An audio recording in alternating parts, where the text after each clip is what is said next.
to this point. There have been, people like John Eastman and Jeffrey Clark. They have sort of been, I guess, kept at a distance to a certain degree. Michael Flynn as well. There have been, they've definitely remained allies. They've visited Mar-a-Lago here and there. But last night, just 2 weeks before January 20th was Inauguration Day, I think was a clear indicator and an affirmation that Donald Trump will defend those who are dutifully loyal to him.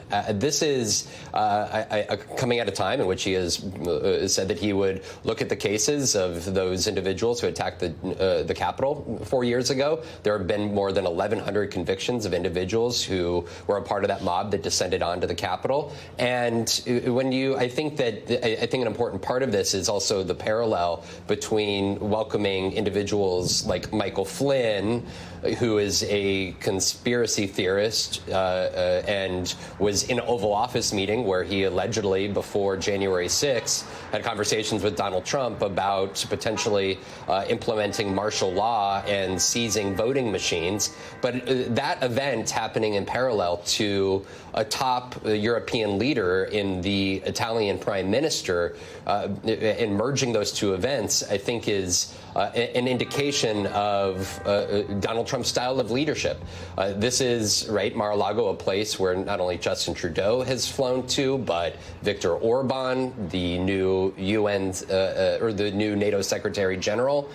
This is a time in which everybody is cognizant of the importance of having a close relationship with Donald Trump. And Trump, to his part, with having the Italian conservative right-wing Giorgia Meloni present, she could be very much a key ally in Europe for him, along with Viktor Orban, as negotiations and conversations take place about additional U.S. aid to Ukraine, but also the trade wars that Donald Trump has threatened actions to take against Europe. So I think that this is all very much coming to a head simultaneously in ways that I think are very representative of how the first Trump administration operated, and so far how it appears the second Trump administration will look here in 2025. Well, the reality, at least for me, goes to the heart of what Simone said. Folks, the slime you feel right now when you hear this story, that thing in your gut that goes, ugh, this doesn't seem right. To Kimberly's point, we only have one president at a time. Trump doesn't give a crap about that. He's the man. Doesn't matter. And so when you have this environment that's being played out in front of you, understand a couple of things, Kimberly. One, I think, is that Donald Trump at this point is going to relitigate 2020. So y'all need to buckle down for that. Vaughn, get your pad ready, baby, because you'll be writing about 2020 as if it happened yesterday.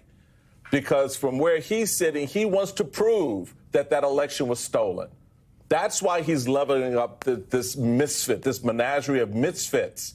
He didn't want them around him because he had no use for them then, because he didn't know if he'd get back in the White House. Now he's back, and they're back.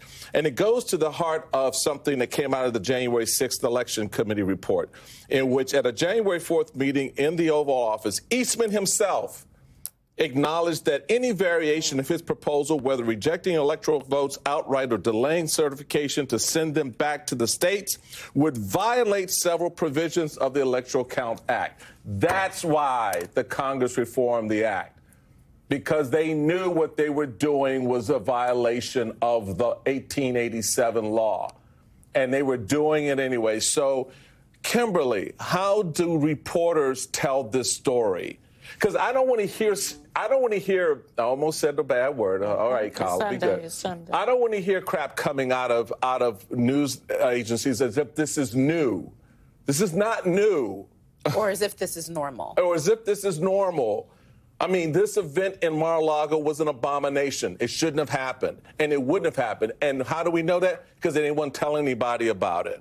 Yeah. But anyway, that's just my thought. Well, frankly, journalists and news organization needs they need to have stones, and they need to stand up to this, because not only does it need to be stated as plainly as you just did, but it has to be stated in the face of the intimidation that we have already seen at news organizations. Yes. We have seen Donald Trump and his acolytes trying to use the courts to silence news organizations, and it has been successful in some really troubling cases. What we need is to speak truth to power, to shine a light as clearly as possible, and to explain what it means.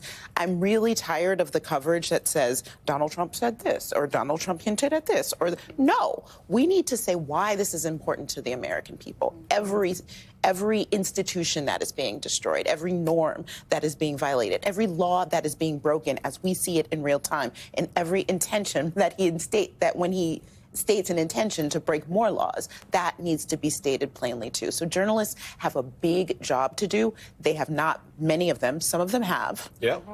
But many of them have been failing at that job, and that is no longer acceptable. I know we have to go, but to Kimberly's point, shout out to Von Hilliard. That's okay? why I said Von. Von was not originally on our rundown this morning. He got up in West Palm Beach, Florida, to come on because he has been very straight up on the reporting, okay, on Donald Trump from the beginning. It's probably why Donald Trump don't like take Von's questions, honey, because they actually real questions. Well, that's why I said, Von, get that pad ready, because he's been one of shout out the few to Von Hilliard, okay? that's been doing the thing. We appreciate you. And can I just say one other point about Antonio Maloney? Georgia Maloney, not Antonio. That's the clothing line in Dillard's. Isn't that That's the clothing line in Dillard's. Look, the Prime Minister, people should not be surprised. She's been politically active since she was a teenager, and I believe she was an activist in a neo-fascist party youth wing in Rome, honey. So write that up, just like that.